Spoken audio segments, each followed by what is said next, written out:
Hello, and today we'll be playing Zomewhere Else. We're about to start the third video now.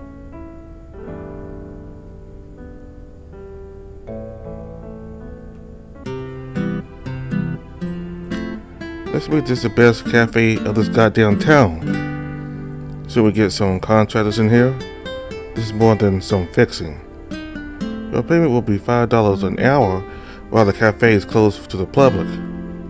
Then your payment will be the minimum wage plus tips.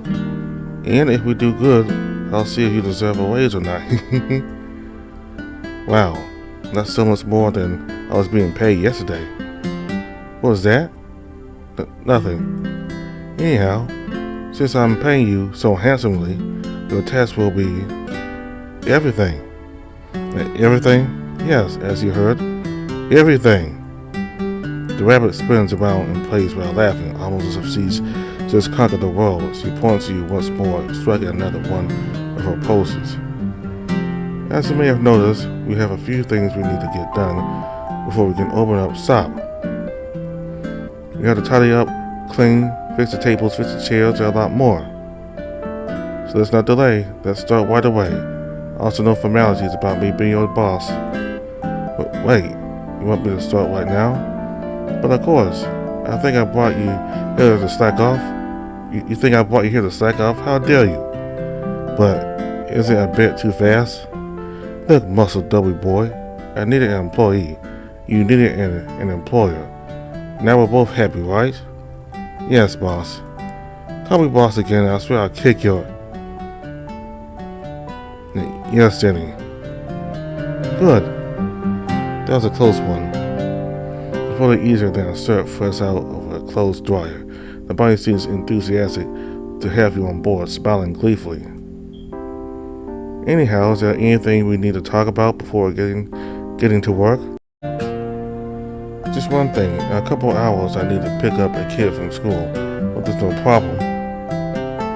Perfectly fine with me. As long as we have everything ready for next Monday, we're all good. Thank goodness. Wait, next Monday? Alright, time to work. Let's start with something easy. Those planks are a real eyesore. So go take them down while I start taking care of these cobwebs. There's a crowbar in that toolbox. Sure, on my way. You reach out to the boxes you left on the ground and find a log steel toolbox. You open it and are greeted by an assortment of hand tools in various states of wear. You don't recognize many of them, but crowbars are too iconic to overlook. You grab the heavy crowbar and make your way outside. The street the cafe is located on has begun to bustle with life as lunchtime approaches. It still is busy around here. Jen got a perfect spot for the cafe. You begin to pull the planks off with all your might. The nails are horrifically rusted, but many of them stay intact. You're careful to avoid damaging the glass underneath. Breaking one would definitely be docked from your pay. How are those windows looking, Chad? Do they have any holes or cracks in them? So far so good. After a nice wash, they'll be perfect. Nice. You continue removing all the outside planks one by one.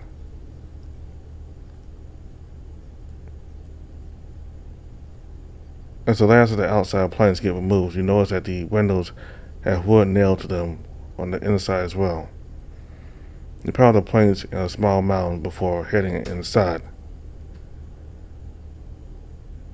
You enter the store, being careful with your steps. The place have seen better days. Want me to pull these in here as well? Will you kindly? Got it. It takes a few hours to remove all slabs of wood, but soon they're all done and dusted.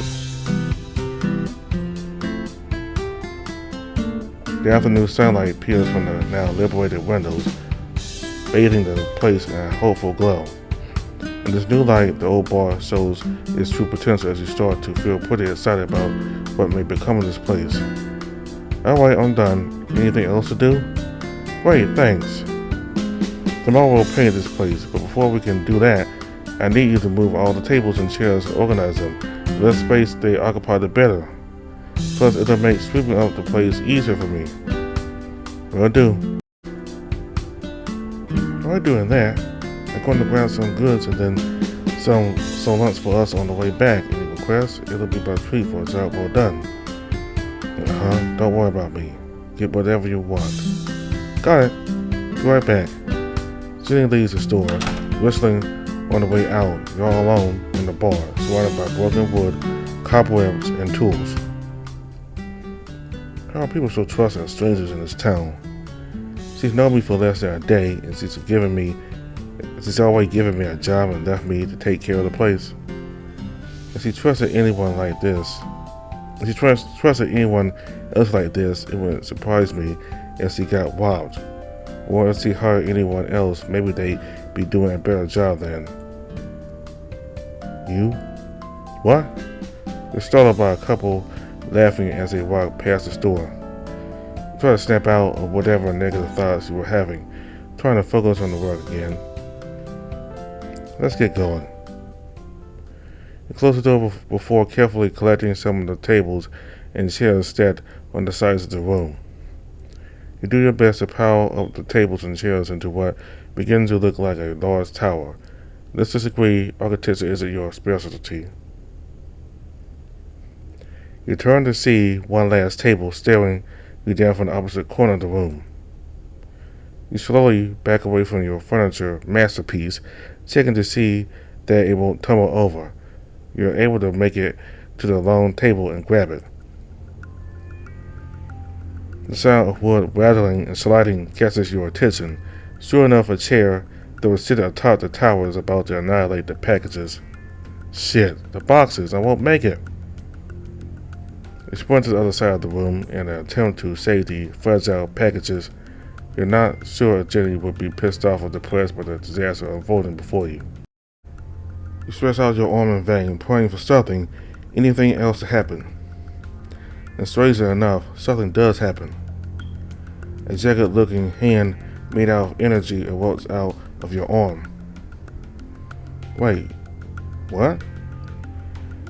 The hand seems to move right under the falling chair, causing it to ricochet to the side of the fragile boxes. You're stunned by what you see. It's almost like a miracle before your eyes. A solid wooden chair whips right through the old flooring, creating a massive hole at the entrance.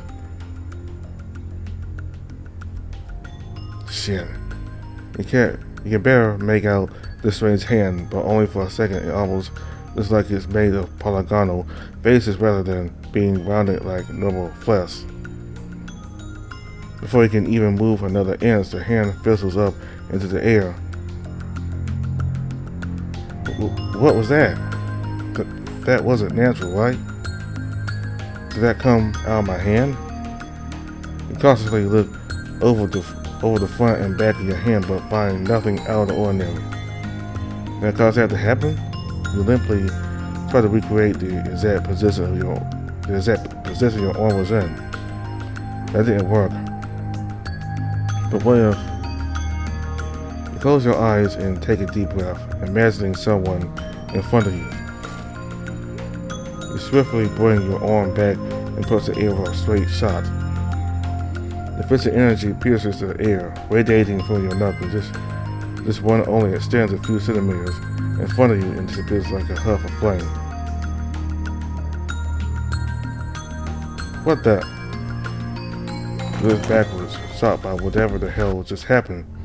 You trip on your own feet and collide with a table behind you, landing on the ground with a rough thud.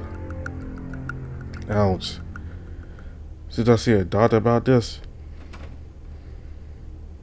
You hear the doorknob turn and the door get pushed forward, but it can barely open up more than a crack. The chair from earlier has embedded itself into the now exposed ground in front of the door. Jenny peers through the now visible window, confused by the sight in front of her. Chad, is that you on the ground? Get up and open the door. I don't need you slacking off. Gah. You manage to lift yourself up, but you feel physically tense from what's happened. Chad! I'm coming. He approached the door and tried to move the chair out of the emplacement. I don't think I can hide this. I can't wait to get scolded on my first day of work. The old wood splinters as the legs are pulled out of the wooden flooring, a massive hole revealing dirt underneath. You can open the door now. Jenny pushes the door open slowly. It looks down to see the shallow hole in the ground. Geez, what happened here? Sorry, A pouty face grows on Jenny. She crosses her arms and looks at you. I'll leave you for 1 hour, Chad. 1 hour. This is what you do to my place? You bow your head and sing, feeling dejected for ruining another job opportunity. Nah, just kidding. What? The rabbit pats your shoulder with her free hand before chuckling lightly. This floor is an absolute mess. It's dangerous and worst of all, ugly. I was going to ask you to tear it up next, so consider this a head start. I don't know what to even say. Did I scare you? Yeah. Sorry, that's just my kind of humor. Jenny goes past you and leaves her bags at the bar. You almost sound like my boss. What was that? She shoots an evil glare at you. Feigning ignorance seems to be the best choice. Nothing. Anyways, I brought us something to eat. How about we take a break? With her soul gravitas, Jenny sweeps all the trash and dust off the counter and onto the floor with her hand. Jenny sits onto one of the bar stools behind the counter. She looks at you, and then at the stool behind the counter as if inviting you to take a seat across her. Come on, don't be shy. Have a seat. Sure, thanks. So I got you a sandwich, but I wasn't sure what you liked, so I just put everything on it. I figured you're a big guy, so you could use the extra meat and veggies. But thank you. I haven't had a sandwich from this place in forever. Really? Why is that, Chad? The last time I ate one of these was about 10 years ago. I'm not sure why I wouldn't have one. I'm not sure I wouldn't have gone again. Are you saying that because you just didn't go? I never really got the chance to go there again. Jenny gives you a concerned look as she bites into her sandwich. She stays silent for a second before changing the subject. So, have you ever worked in a restaurant before? Nope. I don't really know what it would entail either. That might be a problem. I'm a fast learner. I promise I'll do my best. Yeah, you better be. My neck is on the line here. I'll teach you everything I know. I can't be picky about it because you're helping me and I'm not paying you enough. You haven't even paid me in anything yet. I know, right? Anyways, hold on. Is there anything else you can do? Like, you're a man, right? You can do manly things and stuff. I don't want to sound stereotypical or sexist, but do you know any carpentry or woodworking? This place needs some thorough work that I can't really do myself. Yeah, I know a thing or two. My father, when I was younger, I was in the Scouts program, so we learned a lot about carpentry. But that's good enough for me. Before we talk about anything else, I want to thank you, Chad. Meeting you was the luckiest thing that happened to me today, and I can't wait to work with you some more. Same here, Jenny. Also, if my humor ever makes you uncomfortable, please let me know. My taste can be a bit off kilter. Sorry in advance. Yeah, we'll do. No worries. Cool. By the way, it's getting late, and then you have to pick up the kid from school. It's around that time. I need to go grab Tony. Of course, but before you go, let's exchange phone numbers. Sure, let me just find it. Grab the smartphone from your pocket and unlock it, and find its phone number on your contact list. She inputs your number under the contact name Sexy Muscle Double Boy XSL. You roll your eyes before chuckling. Also, here's today's payment. Go get yourself something nice. She hands you a few bills and winks at you. Whoa, $30? You're at a loss for words, considering you had to lug around some massive boxes, take down a bunch of barred windows, stack some heavy tables and chairs, all while working in a building that's basically a death trap. You're being paid like a king, baby. Here at 10 a.m. and try not to be late. Do not worry, I'll be here. See you tomorrow. Bye. You leave at Jenny and she stays behind, heading towards Tony's school once again. You can feel the money burning a hole in your pocket. Let's get a tweet for Kathy and Tony, but what will I get them? I know I can grab them something on the way back. I told Tony I'd get him some ice cream if I remember right. You retrieve the money from your pocket and count it again. Surprised by today's haul, you fold the bills into a small square. This should be enough to... Oh shit. Your foot is caught on a small rock embedded into the ground, causing you to fall forward. The money flies out of your hands. You fall hard onto your belly. The concrete sidewalk, feeling as uncomfortable as it looks. What do rocks have against you? Your little bundle of cash falls right into a storm drain. Wonderful. Oh shit. You crawl to the large opening and stick your arm into the hole. No matter how much you try to reach the money, it's too far from your reach. Your heart sinks into your stomach. All your hard work has gone down the drain.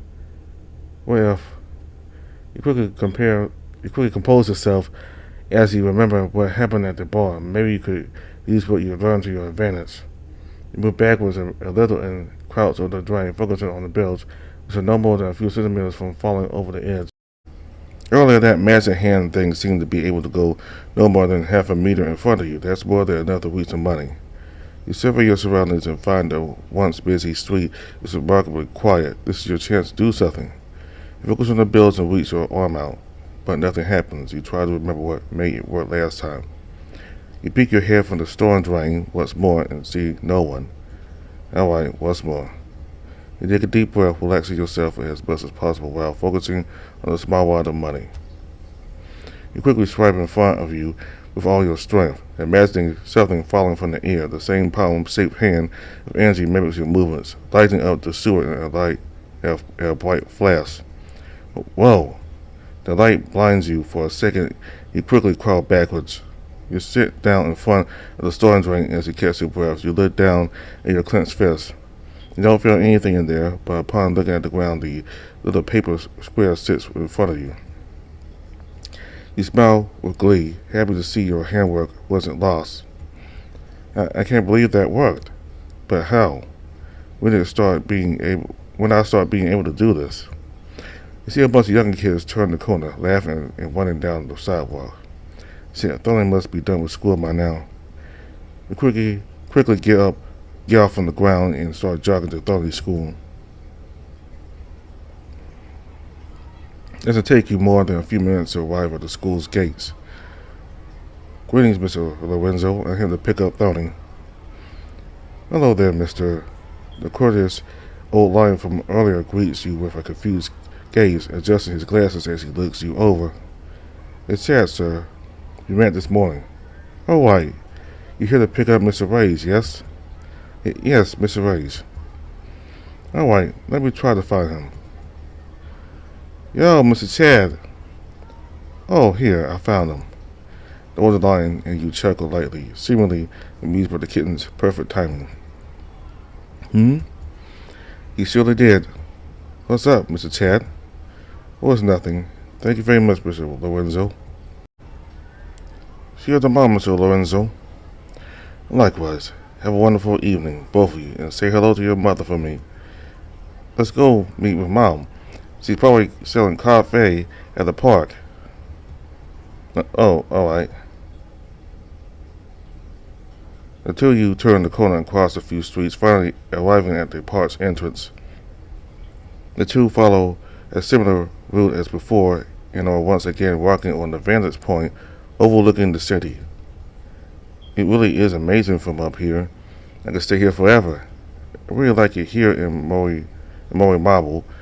It may not be as new as the other towns my friends go to, but there's so much to do here.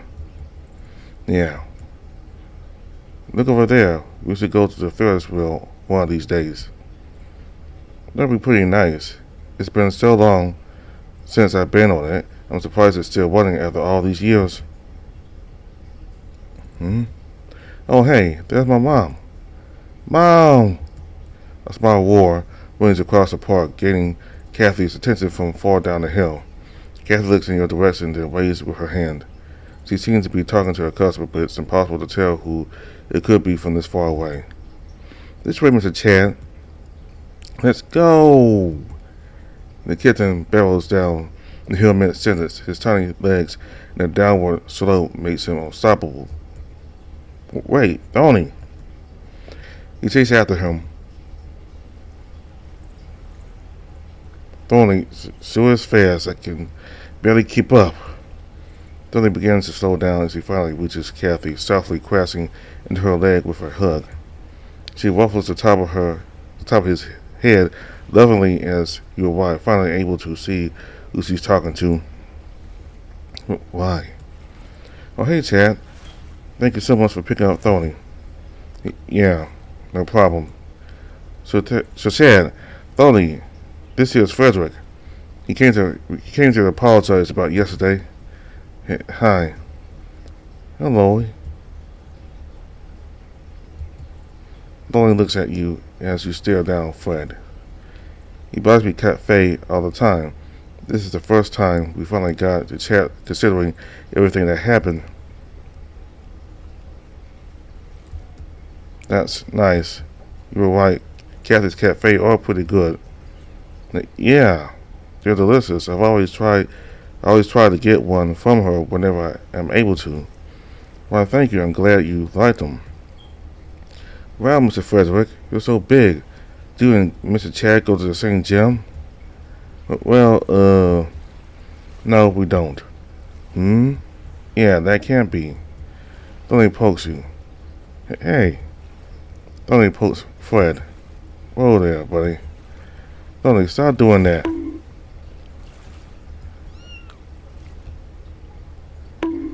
Kathy gives him a light bonk on the head. Yow. Tony lets a small kitten's quiet out of his mouth. It's kind of cute. Sorry, but yes, my analysis is complete. Based on my deductions, you can't go to the same gym because Chad seems to be physically stronger than you, Mr. Frederick. That's the conclusion you reached. I definitely have to show Tony the rest of the Phoenix White games. Well, that's because a long time ago, Mr. Chad here used to be really... Excuse me? You interject before another word could be spoken. The mere mention of your past riles you up inside. Tony pokes Kathy. As you can see, my mom's really squishy, so that means that she's fat. Kathy bonks Tony again. Come on, what are you saying? She's for what? She's... The small kitten stutters, fearing the wrath of Kathy. Far stronger than you guys. Tony smiles nervously, gritting his teeth in hidden fear. Of course I am. The cat smirks at the kitten, who breathes a sigh of relief. I don't think Tony had much of a choice of what to say. Anyways, thank you, Frederick. I'll text you tonight so we can get ready for tomorrow. Sounds good to me, man. Alright, team, we should get going. See you later, Fred. Goodbye, ma'am. Mr. Frederick. Bye, Mr. Frederick. See ya, buddy. See you later, Chad. Bye. Yeah. Frederick begins to walk away, disheartened as his shoulders slump. Alright, everyone, let's go home. So, Chad, how did today go? Yeah, Mr. Chad, how was your day? Oh, so after I dropped Tony at school, you go on to explain today's events while walking and mentioning everything but your weird magic hand. The three of you make it past the park into Tony's neighborhood, arriving in front of the familiar brown door. Kathy walks inside, followed by the kitten. You close the door behind you as you enter. With the three of you inside, you all congregate in the living room and begin to unwind. So your shift starts at 10 a.m.? Yes, I'll still be able to throw Tony at school. Really? Blaine jumps with joy, ecstatic at the news. Are you sure I can take him to school? I don't want to burden you too much. Yeah, why not? My job is just 2 streets away from Tony's school. Alright, thank you for the help, Chad. Yeah, thank you, Mr. Chad. Before you say anything, Mom, I'll go take a bath. See ya. Tony gives Kathy a quick hug before running off the hallway. Well, that's the first. At least you have the bed come to take a bath. Are you influenced with my son, Chad? Uh-huh. Don't worry. I'm just kidding. How about you go relax for a bit while I get dinner ready? Can I help you with dinner instead? Sure, if you want to. That way I can prepare for tomorrow. Kathy signals for you to come close. You move your ear closer to her mouth. Shh. Keep this between us, Chad. Tomorrow's Slowly's birthday, and I'm planning a surprise for him. Oh, really? Okay, won't say a word. Thank you, sweetheart. Sweetheart, that's nice. So, do you have any experience in making coffee? I know how to make instant coffee. Does that count? Kinda, but it's best to know as much as you can if you're going to be working at a cafe. I think Jenny might also teach me as well, but I'm actually not sure how it's going to work out over there. Am I going to be a waiter, or will I also have to make coffee? Honestly, what are we even going to sell? Well, no matter what you have to do, the more you know, the better. While we're working on dinner, I can teach you the basics. You do that? Of course. I think you'd be good at it. Plus, it's a token of appreciation for taking care of Thorny today. I should be the one who's appreciative.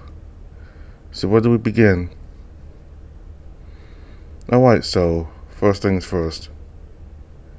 We first help Kathy bring out the ingredients for the night's dinner. A nice hearty beef stew with veggies. You help prepare the vegetables on the cutting board while she sauce some garlic and onions in a pot. Carefully you cube the piece of steak as Kathy begins to assemble her seasonings. A savory smell fills the room as she begins to stir fry the meat, the hot oil cracking loudly. After stirring in some broth and the rest of the ingredients, Kathy lets the mixture simmer in a pot. You can't help but draw out the wonderful concoction. Alright, while we're waiting for the stew to finish, let's take some time to learn about making coffee. You nod and take a seat at the kitchen counter as Kathy grabs 3 brown paper bags from a cupboard. The hefty bags are intimidating at first. You're almost unsure what to expect. Even though you know full well you're learning more, you learn to make coffee. Let's begin. I've arranged these bags from lightest to strongest. Roast, starting with this one. But before I explain the differences, you need to know that coffee beans are grown throughout the globe in different locations. Even if you have the exact same beans, the coffee can taste drastically different depending on how the beans have been roasted. That being said, let's start from the top. Kathy taps the bag she mentioned earlier, which sits to the left of the 3 bags. This is a lightly roasted Ethiopian blend. If you pay close attention when you're drinking it, there's a light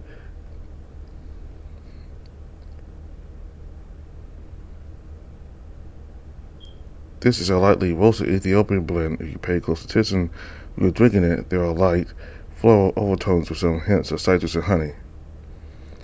Coffee has its own tastes. I thought what gave it taste was what you added to it. Serves me right for just guzzling it down without thinking twice. Other blends tend to be more acidic, with a brighter mouthfeel, even some nice tingling as you're drinking it. As the roasts get darker, the acidity mellows out quite a bit. Take this bag for example. Larger roasts also tend to have more caffeine than darker roasts. The more the beans are roasted, the less caffeine they'll have left.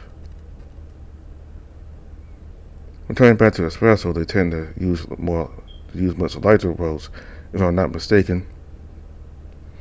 Kathy seemed to scratch her chin in contemplation before snapping back to attention. I think I read that a normal medium coffee roast has roughly 20 milligrams of caffeine per ounce. That seems alright, but that's child's play compared to espresso that has around 100 milligrams per ounce. What? It's like a freaking energy drink. Kathy seems to smile at your bemusement.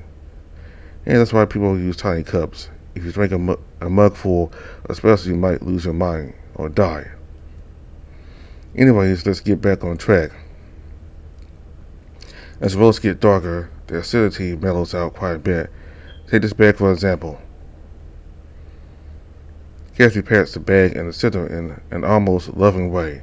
It's partially open and noticeably bigger than the other two. This is a medium roasted Colombian blend and is my personal choice for my cafe recipe. It's a perfect balance of light acidity and smoother acids. This blend pairs perfectly with more chocolatey and nutty flavors. It's almost perfect in my opinion, and most customers seem to agree. It has been by far the most successful roast to date, and I love it more than life itself. Kathy takes a small pause and she smiles nervously. You nod in acknowledging all the information she's given thus far, along with her unquenchable love for Colombian roast. Kathy flashes a proud smile as she continues with her lecture, her hand landing on the final bag to the right. This last bag is a dark roasted Sumatran blend. It has little to no acidity and a much fuller mouthfeel. It almost blankets your mouth with its deep, rich blend. It's a pretty heavy tasting coffee that pairs well with more chocolatey flavors and cheeses. Blue cheese is great at bringing out the more savory aspects of this blend. You grimace almost instantly at the thought. Your nose crunches up at the thought of blue cheese with coffee. Kathy can't help but chuckle at your displeasure. Everyone thinks the same thing, but don't knock it till you try it. Give me a minute while I prepare you a cup. This will show the preparation process in more detail than just trying to explain it. She turns away from the kitchen island and walks towards the same cupboard as earlier. She opens the door and grabs a weird-looking tool and a glass flask that almost looks like an oversized porcelain bottle. She walks over and places the two contraptions on the countertop. The glass flask has a wide opening at the top with a thick fabric cone surrounding the rim. The other tools seem to be a grinder of some sort, but not like anything you've seen before. So this is a hand-operated coffee grinder. It is vital to consistency. It is vital to consistently get the right grind for your coffee. I tend to do a pour-over method, which is what this flask is here for, but first I need to get a much coarser grind than usual. This will allow for the hot water to pass through and coat the coffee more evenly. Having placed the items on the counter, Kathy heads on over to the stove and grabs a tea kettle. She lifts up the lid and pours water into it at the sink. After a few seconds, the metal kettle seems to be partially filled. She gently places it onto a stove and turns it now to her left. It only takes a few clicks with a blue flame encircles the bottom of the tea kettle. She merely walks back to you and picks up her favorite bag of Colombian coffee. She gives it a small kiss as she opens up the bag, grabbing a nearby measuring spoon and carefully getting the perfect amount of beans for the grinder. She watches as she prepares the coffee with her near clinical precision. Every scoop into the grinder is perfectly level. Every turn of the handle is calculated and measured, and every scent that fills your nose is exquisite. She takes out a spoonful of the ground up coffee and carefully brings it to your face. See what I mean by a coarser grind? It's not as refined as the one you use in an espresso machine. For that, we need a much finer blend so the hot water can be pressed through it at high pressures. That's how you get such a strong sort of espresso. A strong start of espresso is a large amount of fine coffee in such a small cup. You know, while taking mental notes, you had no idea someone's thought and care was taken just to make a cup of coffee. As she lovingly scoops the right amount of ground up coffee into the filter, she turns around and grabs the kettle right as it's about to start hissing. Was he keeping track of it this whole time? She turns off the stove and brings forward the kettle with a joyful hum. Water temperature is super important. If the water isn't hot enough, a lot of the flavors will remain in the beans. However, if the water is too hot or you let it sit in the beans for too long, you might burn the coffee. Just make sure not to burn yourself either. Kathy takes a quick breath and starts slowly pouring the piping hot water into a methodical fashion. She circles the pouring water around the filter and onto the grounds, making sure not to pour too much at once. You're surprised by how much care she's taking into pouring. It's almost like she's painting a work of art. Can't you just pour it all in at once? It's vital that you take it nice and easy, pouring in a circular motion. The most dangerous part of making coffee is getting burned. If you put too much water at once, it might overflow and spill all over you. Your safety and the safety of others will always be more important than a simple cup of coffee. As for the circular motion is important because it's evenly soaks the grind. This will give you a more even and consistent flavor profile. You nod slowly, almost hypnotized by the wafting aromas and the smooth motion of the tea kettle. Sure enough, Kathy has finished the delicate pouring process. Dark rich coffee continues to drip onto the bottom of the flask as she returns the kettle back onto the stove top. Kathy smiles as she turns to you. You never want to rush good coffee until you eagerly watch the flask, waiting for the last little swirl to join the pool of dark goodness. Kathy grabs the fabric filter and squeezes any last drops of it, giving the small packets a couple pats before placing it on a plate. I usually never throw out coffee grind. They're amazing for gardens since they're packed full of nutrients. Plants love them, and they're great to add in soil, you know? You turn your head surprised by the prospect. Usually, you just toss them in the trash. Maybe you should try saving them for Kathy's sake. And now, the grand finale. Kathy grabs some small containers from the pantry along with a set of mugs. She grabs the steaming flask and pours some coffee into the mugs, managing to empty out the flask as the second mug is perfectly filled. This is where the real magic happens. And there's a hazelnut cream, a spoon of brown sugar, a drizzle of honey, and some milk. Voila! 1 cup of cafe ready and waiting.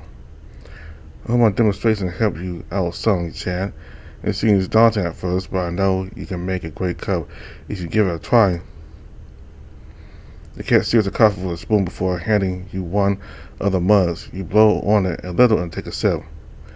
Absolutely perfect. I already know you like it, sweetie. And the good news is that the food is finished. Lonnie, dinner's ready.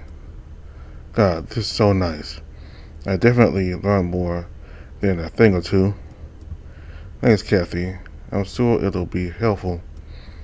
No problem, sweetie. Maybe one of these days you can keep me company while I'm selling coffee if you have time, that is. Yes, that would be fun. Awesome. A few silent moments pass by, both of you growing hungrier by the second. Tony! That's weird.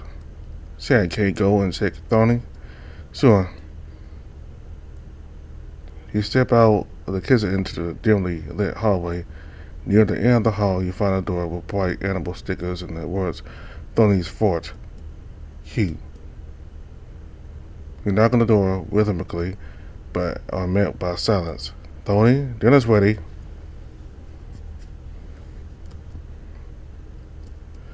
Anthony? You press open the door, your heart pounding. Is he okay? The room is pitch black, no lights and no sound. The dim light from the hallway pierces the room, illuminating the room ever so slightly. You see Tony laying in his bed, facing up to the ceiling with headphones in his ears. He flipped the room's light switch, startling the poor kitten. "Hey, what's up, Mr. Chad?" "This way, boy. Let's go get something to eat." "Oh, alright, let's go." "Well, Mr. Chad, The kitten stammers around, unsure of what to say for some reason. "What's up, little buddy?" "But before it's too late, I wanted to tell you about my fact."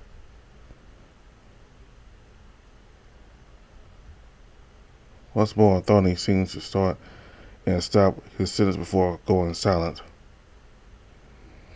"What do you want to tell me? Is everything okay?" "I wanted to tell you about my day at school."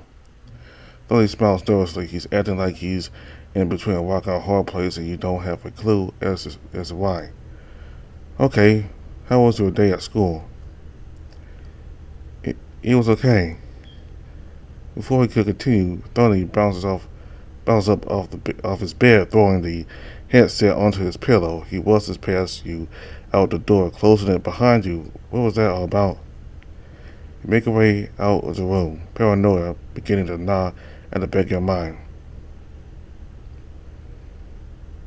A wonderfully warm scent hits your nose as you walk into the living room. "Alright, take a seat, boys. Today's dish of the night is beef stew." You sit next to Thorny, who seems miraculously hungry, digging into his food the second he gets it. The warm steam from the bowl fills your nostrils, making your heart swell with joy. "Sweet, I haven't had stew in forever."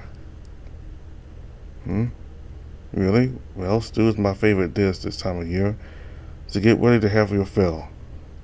"I can't wait." You smile warmly as you're about to take a spoonful. "That being said, when's the last time you had stew?" You pop the spoon inches from your mouth, putting it down as you travel deep in thought. "Alright.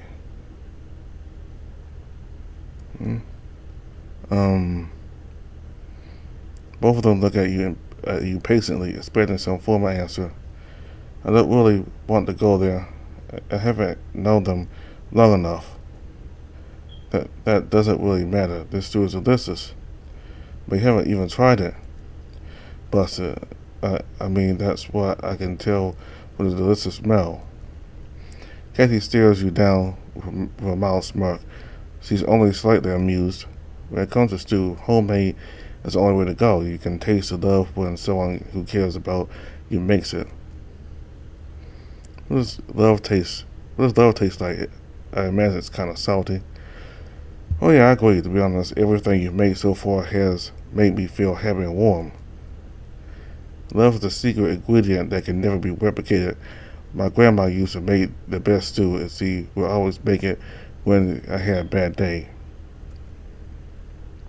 Sometimes I would come home with tears in my eyes, and there my grandma would be with 2 bowls in her hands.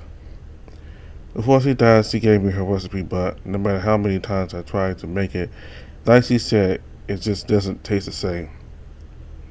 Stew really is one of those foods that lets you really know the person who made it. It's almost like a piece of your soul in every bowl. Do you have someone special who made it for you? Yeah, I used to go to a friend's house when I was little. His mom always used to be really sweet and caring with me, almost like a second mom. So she always used to serve us stew for dinner. And I always remember all of us laughing when we ate it. There was never a sad moment when we were all eating together. Good old times. Haven't thought about her in a while. Just remembering those days is kind of overwhelming. I see. She sounds like a good woman. She really was. Was? Well, I don't know. She was sick at the time. Her voice cracks a little. I haven't seen her since I've been away. Where were you? Why do I keep thinking about the past? A part of you wants to open the floodgates and talk about everything that happened 3 months ago, but you just can't bring yourself to speak of it. I don't think I'm ready for anyone to know. Not yet. Anyway, away from her, that's what I meant. That's what I meant. It's because Chan, honey, I didn't mean to put you on the spot. I'm sorry. We don't talk about these kinds of things. It's hard, so please don't feel obligated to tell us anything you don't want. But really? We understand. Don't worry, Mr. Chan. Thanks. That being said, go ahead and eat your stew. It tastes so much better when it's piping hot. Eat now, talk later. Kathy signs a warm smile as he motions towards your bowl. You feel a little embarrassed, but you finally take a spoonful of the stew. The three of you munch on the delicious dish, grumbling and approval as your plates go empty. This was amazing. Thank you, Kathy. Thanks, Mom. Don't just thank me. Thank you, Chad. I might have you help me with dinner from now on. Thank you, Mr. Chad. Let's go play some, Mr. Chad. I'll get the controls ready. Small kitten pulls you from your seat. You happily make your way to the corridor. Hold your horses, mister. Yee. It's too late to play video games. It's time for bed. Chad also has work tomorrow, so he has to get some rest, and so do you. But I wanted to play too. Did I make myself clear? Alright. The last thing I want is for Kathy to be mad at me.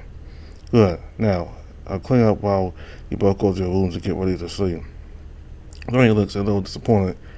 We can play tomorrow, Tony. Don't worry, buddy. Alright. Well, kid, have a good night. It's don't. Never mind. Good night, Mr. Chan. Tony goes to his room and closes the door. Damn, that really knocked the wind out of his sails. I'll go to that place tomorrow. I hope I can find my old Nintendo DS. I know it's undercutting Kathy's authority, but I think it would be nice to let him play with it at night. He could easily hide it under his pillow if he gets caught. Just like I used to do. Alright. Good night, Kathy. Thanks for the food and sleep well. No worries, Chad. Please get some rest and sleep tight. If you need anything, just knock on my door. Alright, thanks. You make your way down the hallway to your bedroom. Closing the door behind you and rush into the bathroom. I can't hold it anymore. You unzip and throw your jeans to the floor.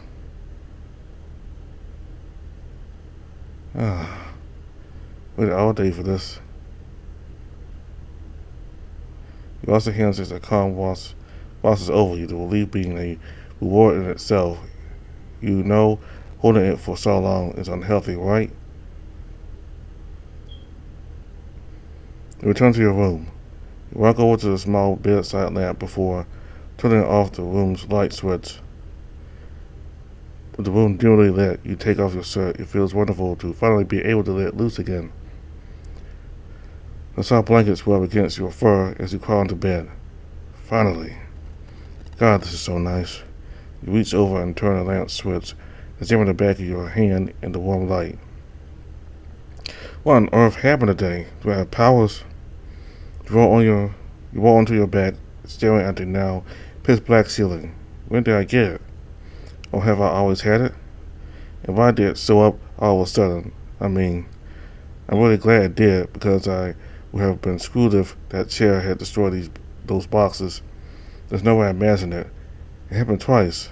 But how does it work? It seems to will itself into existence when I focus hard enough. But that doesn't answer why it started showing up now. I may need to practice it later, but I need to do it in secret. The last I need is to become a circus act. Worse yet, a science experiment. Thought of you being sliced open while strapped onto a surgery table sends a chill up your spine. And take a deep breath and try to think about something else. These past few days have been crazy. It's hard to believe it's only been 2 days since I got fired. It would take weeks to process everything that happened that day. I'm still not over that weird guy in the bushes. What even happened? Did something even happen, or did I imagine all that? And since when have my dreams been so fucking weird? First it was that cliff dream, and then the one where I was chained up to a wall. They felt so real, almost as if they were memories, but they couldn't have happened. I'm still alive. Each one ended with me being dead. Speaking of being dead, what the hell did Fred mean by what he said? That idiot, that asshole, that.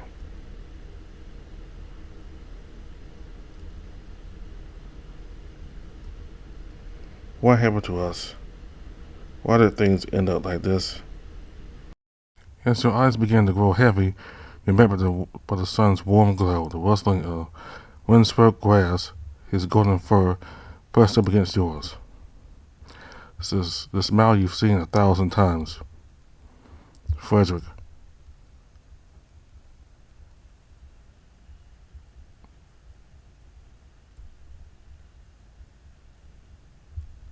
You begin to open your eyes. Everything's dark. As you slowly regain consciousness, you can hardly notice a figure standing right in front of you. Where am I? Huh? Who are you? All the stuff you had to say those few words were enough to drain all the energy that was left on your body. You feel yourself wading away from reality as you begin to close your eyes once more.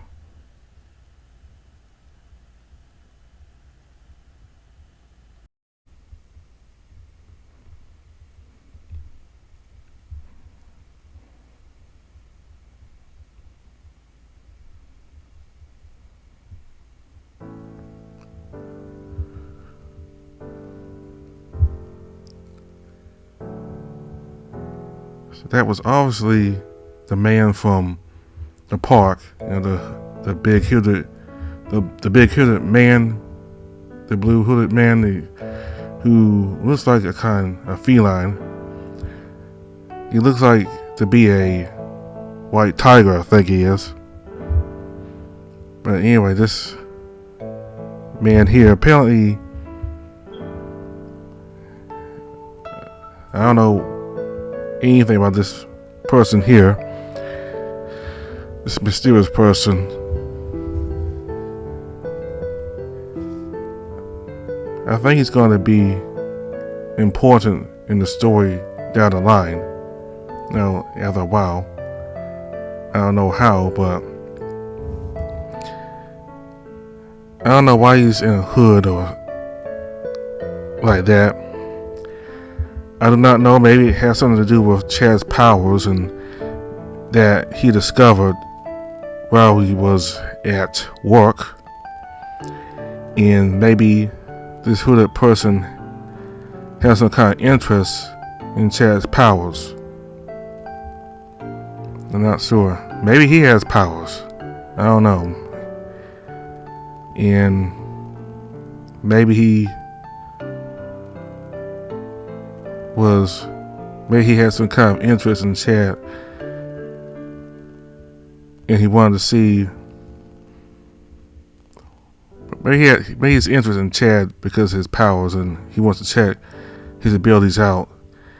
I don't know if that was really him just now, or maybe that was him. Somehow he managed to get inside his room, but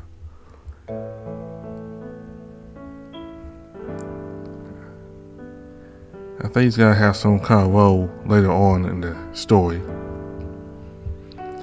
So when Chad went to get Thorny out of his room so he could have dinner, Thorny wanted to talk about his father, but he decided not to. But there's something serious concerning his father, and there's something about him that he doesn't want to talk about. In the last video, it seems, based on the mother's reaction, that the father is very dominating and abusive towards them. So that might be a reason why he didn't want to talk about his father. And I'm still concerned about Chad, because pretty soon the father is going to come back, and he's not going to like the fact that his wife is housing a strange man. He's not going to like the fact that his wife has a strange man in his home. And unless Chad decides to leave early, just stop living at their place, he decides to stay there when the father gets there. I think, in my view, it's not going to end well for Chad. It's not going to end well at all. And I don't know why the mother would be willing to let Chad stay there even when the father comes back, because in the last video she said that Chad was going to have to meet their father. He was going to have to meet her husband. So I don't know why she's willing to have Chad stay there where her husband returns. I don't know, maybe she wants Chad to stand up, maybe she wants Chad to stand up to her husband, or maybe, I don't know. Kind of strange though that she would just take Chad in. I mean, there's some ulterior motive. I don't think she would have necessarily have taken Chad in if she didn't have any reason to. Certainly it has to do with her husband.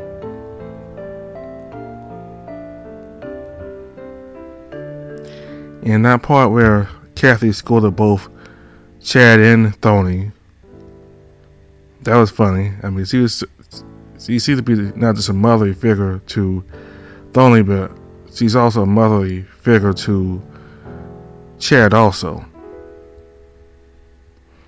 And about the beef stew, and Chad wanted to try the beef stew. He seemed to hesitate eating the beef stew because it reminded him of Fred's mother. He would always go to Fred's mother's house back when they were young. She would make beef stew, and he really enjoyed being around Fred's mother. So that brought back a lot of memories for him.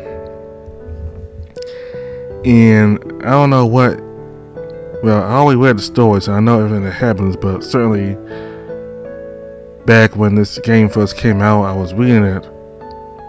I had no idea why Chad had this intense animosity towards his former friend, Fred.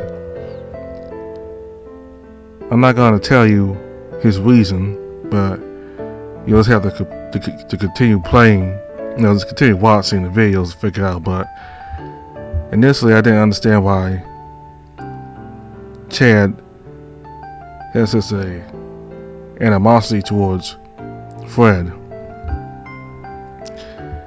And during that coffee scene in the kitchen, I really enjoyed that part because I drink a lot of coffee myself. So that part where Kathy explains how to make Kathy explains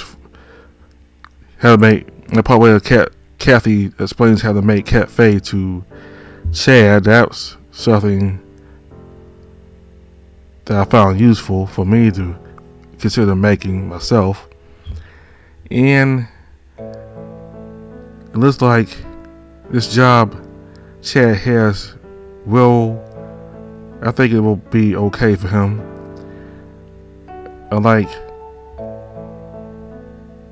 his old job, his boss was just a tough, stern, the slave driver.